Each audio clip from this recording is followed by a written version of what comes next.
आहार शुद्धौ सत्व शुद्धि। वैदिक सिद्धांत है आहार की शुद्धि से अंतःकरण की शुद्धि का बड़ा घनिष्ठ संबंध है। आहार जितना शुद्ध होगा अंतःकरण उतना ही शुद्ध होगा।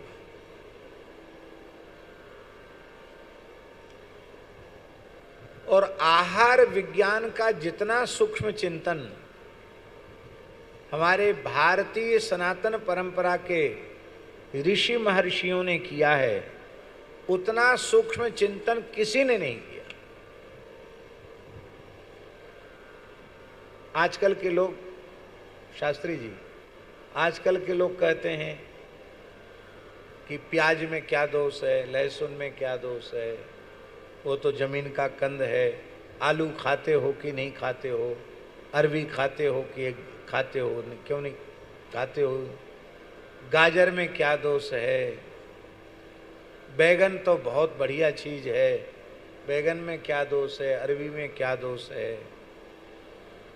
ऐसा लोग आजकल के लोग कहते हैं। और लोग तो कहते हैं महाराज प्याज लहसुन तो इतनी फायदे की चीज है, बहुत फायदेमंद है।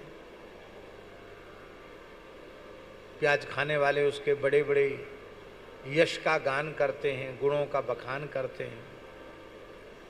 तो इसका मतलब तो यह है कि गाजर प्याज लहसुन ये सब खाने वाले कभी बीमार नहीं पड़ते होंगे, कभी बूढ़े नहीं होते होंगे और कभी मरते भी नहीं होंगे। ऐसा कोई देखा आपने? प्याज लहसुन गाजर खाने वाला कभी बीमार न पड़ा हो, बूढ़ा न हुआ हो, मरा न हो, कभी देखा सुना आपने? ये सब व्यर्थ की बात है। एक सज्जन ग्वालियर में आए, बोले हम बड़ी श्रद्धा से गाजर का हलवा बना के लाए हैं, बढ़िया भारतीय देसी गाय के दूध का प्रयोग करके, आप लीजिए। मैंने कहा हमारे ठाकुर जी को भोग नहीं लगता, हम नहीं लेते। अरे महाराज क्यों नहीं लेते हैं? गाजर आप नहीं खाते हैं? अरे राम राम, बहुत फायदे की चीज़ है। जाने कौन सा विटामिन बताया कि ए विटामिन, जाने सी विटामिन कौन सा होता है, नेत्र ज्योति के लिए बहुत अच्छा होता है। अब जो सज्जन बता रहे थे ना, वो खुद ही बहुत भारी पावर का चश्मा लगाए हुए थे। मेरा ध्यान चला गया उस पर। तो हमने ये नहीं कहा उनको कि आप, हमने सीधे ही उनसे कहा कि चलो हम तो नहीं खाते हैं, आप खाते हैं कि? अरे महाराज मैं तो सवेरे नाश्ता में गाजर ही खाता हूँ, गाजर का जूस पीता हूँ, गाजर सब्जी में लेता हूँ, सलाद में लेता हूँ, तो हलवा तो हमको बहुत प्रिय है। फिर मैंने कहा तुम्हारी आँख की ज्योति क्यों नहीं बढ़ी? तुम तो इतना मोटा चश्मा लगाए कि चश्मा निकाल दो तो तुमको दिखाई ना पड़े। बोले क्या करें, वो वीकनेस हमारी आंखों में शुरू से ही है। अरे तो गाजर ने क्या काम किया तो सो तो बताओ। तो चुप हो गया। क्या उत्तर देता? क्या दोष है?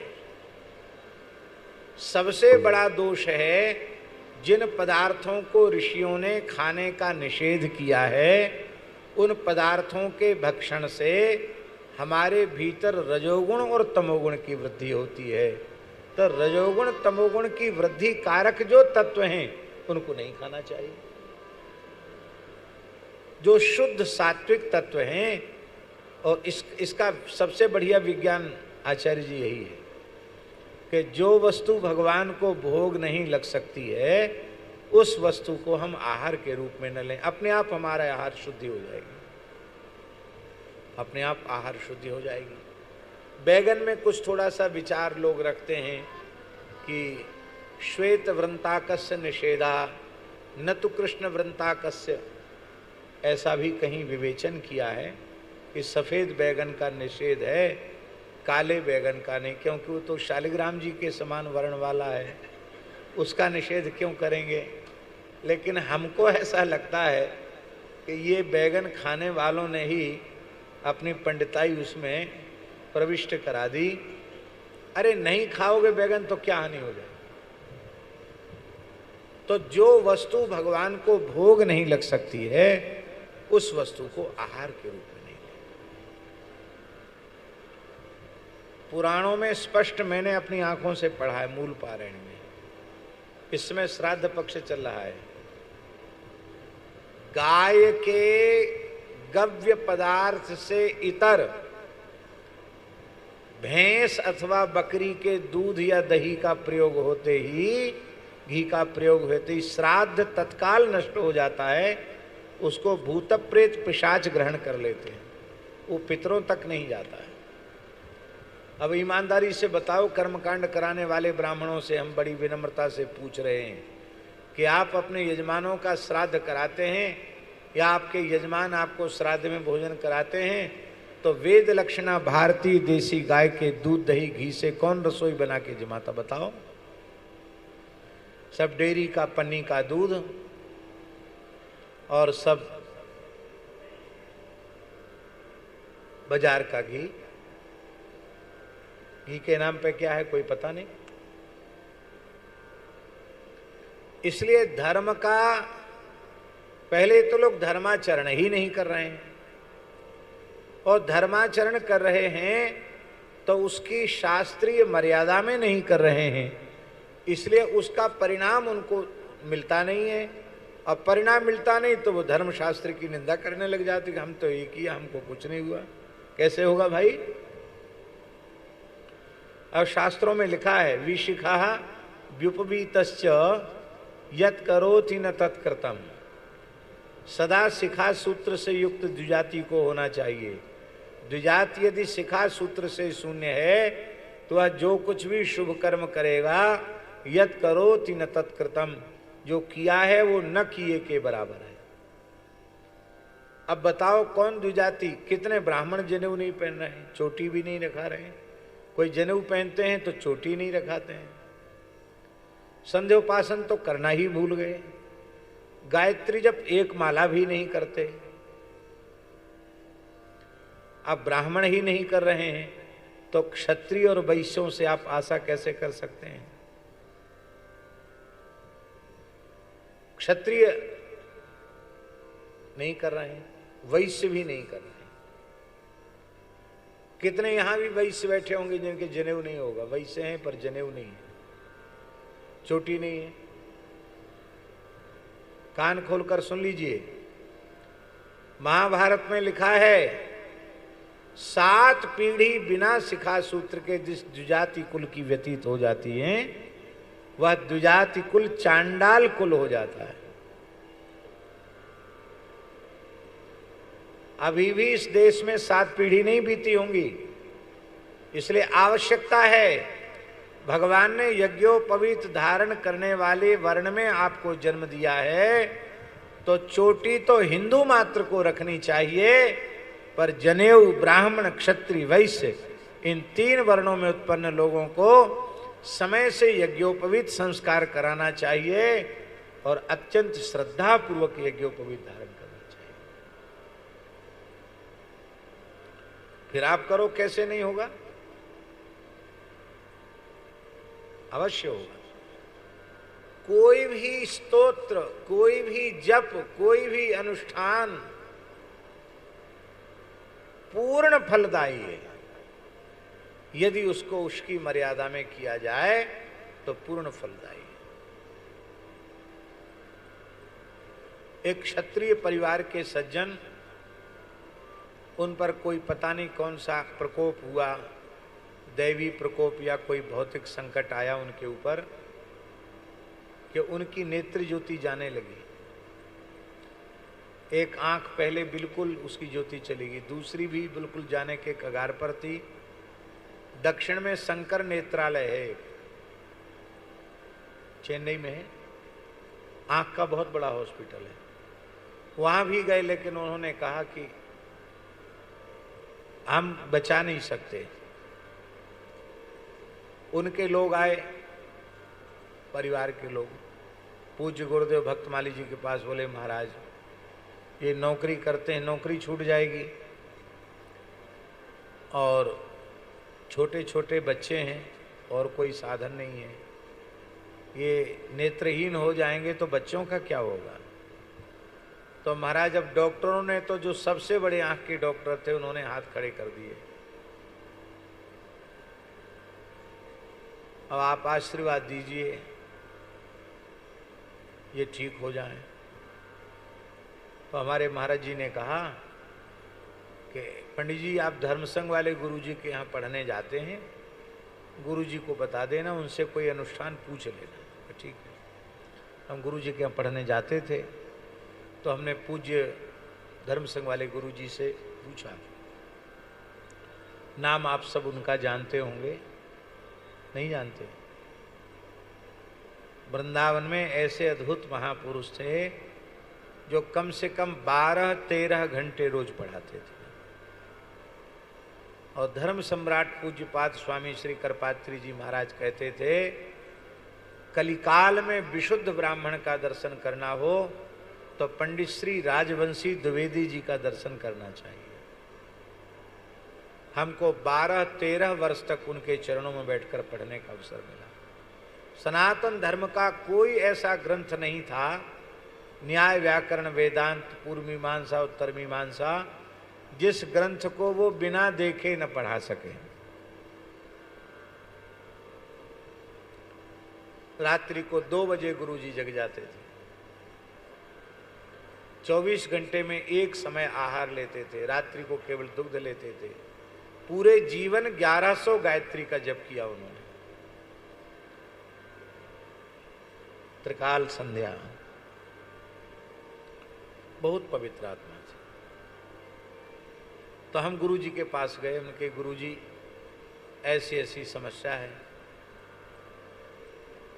गुरुजी बोले उपाय तो है।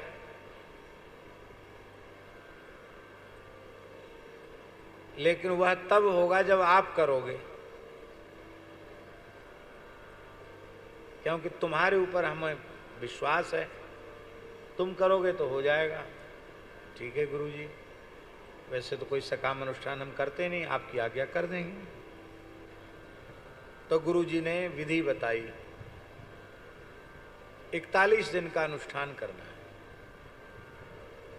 पंचांग देख करके मुहूर्त बता दिया और गाय के गोबर से थोड़ा स्थल लीप करके उसमें ताम्रपात्र रख करके षटकोण लग करके उसमें प्रणव या ह्रीं जो सूर्य का बीज है वो अंकित करके फिर उनका सूर्य भगवान का उसी में पूजन करना और खड़े होकर 12 पाठ आदित्य हृदय स्तोत्र के करना, प्रातः 12 मध्याह्न 12 सायं, और उतने ही संख्या में चाक्षुषी विद्या के पाठ करना।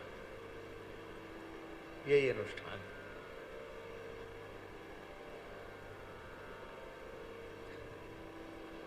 तो हमने किया। आप आश्चर्य मानेंगे कि जिस आंख में बिल्कुल ज्योति चली गई थी उस आंख में भी नृत्य ज्योति आ गई, जिसको डॉक्टर कहते थे भाग नहीं सकती है, और जो बिल्कुल नष्ट होने के कगार पर थी, फुली आ गई थी, वो अपने आप धीरे धीरे ठीक हो गई। अभी भी वह व्यक्ति स्वस्थ और प्रसन्न चित्त विराजमान है अपने परिवार में। अब तो रिटायर्ड हो गए लेकिन अभी हैं।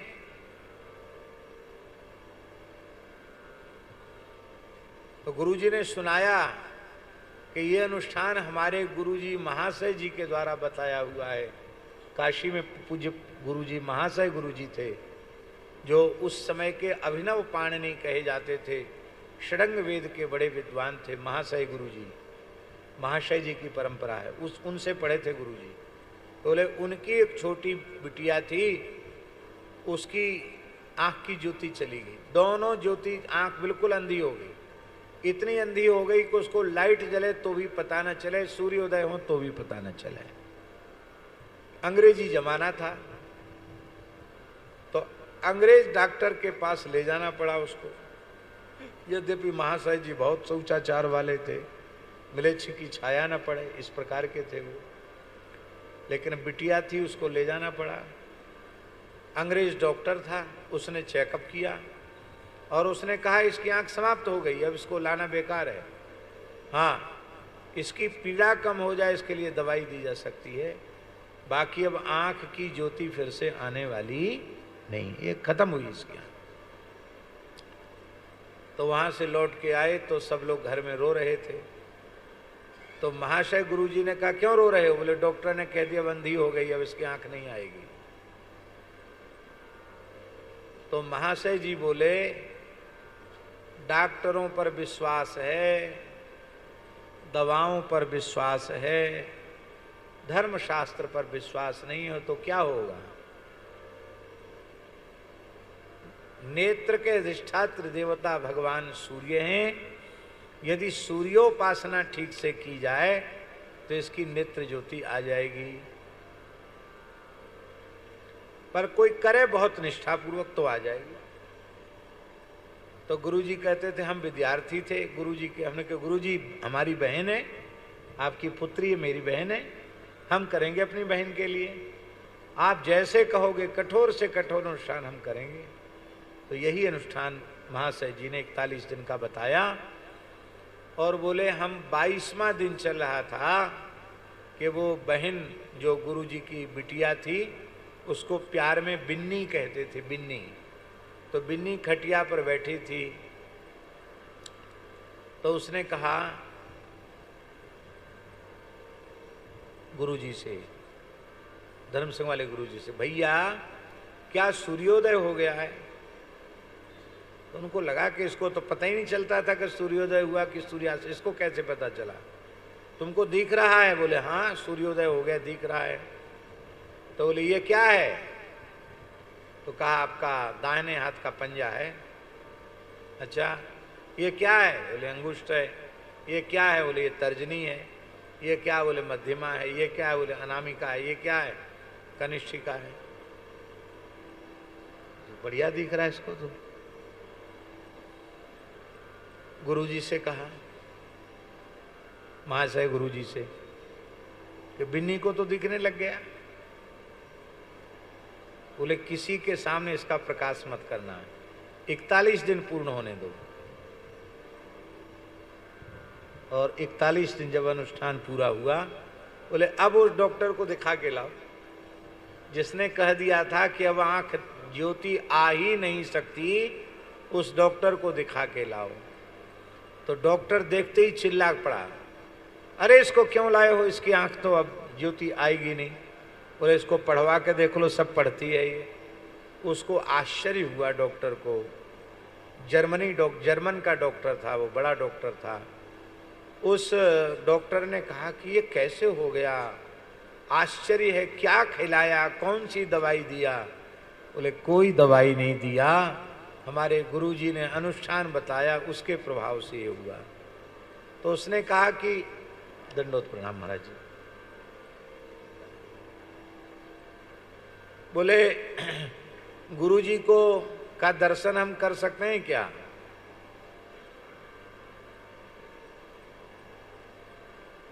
तो बोले गुरुजी से पूछना पड़ेगा,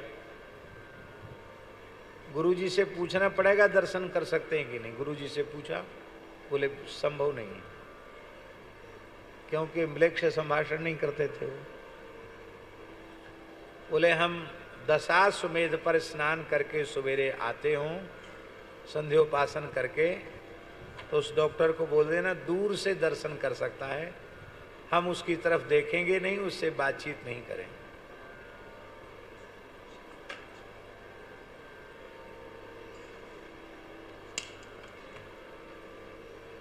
हम उससे बातचीत नहीं करेंगे। तो गुरुजी कहते थे, धर्म सिंह वाले गुरुजी, की ठंडियों का समय था और वो जर्मनी डॉक्टर गुरुजी स्नान संध्योपासन करके आए, भोर में कोहरा पड़ रहा था और वो आया, उसने जैसे ही महाशय जी को आते हुए देखा तो अपना हेड उतार दिया, अपने जूते उतार दिए उस डॉक्टर ने, और दूर से धरती पर लौटकर साष्टांग प्रणाम किया और गुरुजी उसकी तरफ बिना देखे आगे बढ़ गए। कहते ये दृश्य हमने अपनी आंखों से देखा।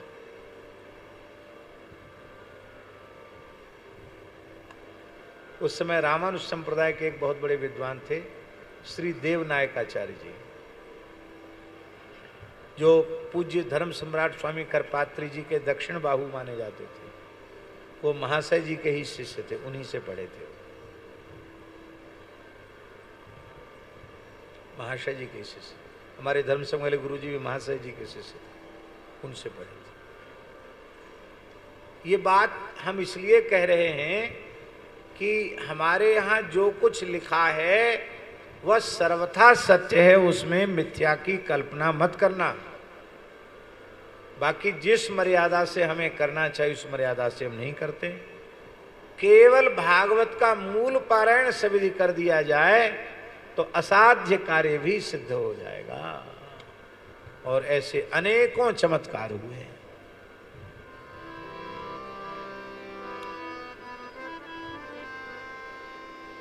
तो आहार शुद्धि में सबसे पवित्र आहार यदि कोई देने वाला प्राणी है तो वह वेद लक्षणा भारतीय देसी गौ माता है, जो हमें अत्यंत शुद्ध सात्विक पवित्र आहार देती है। गो आधारित कृषि से उत्पादित अन्न वह सात्विक अन्न है, और प्रत्यक्ष गव्य पदार्थ भारतीय वेद लक्षणा गाय का दूध, दही और घृत, ये जो गव्य पदार्थ हैं यह सात्विकता को देने वाली है। इसलिए जिन चीजों को खाने से हमारे भीतर रजोगुण तमोगुण बढ़ता है उन चीजों को हमें नहीं खाना चाहिए।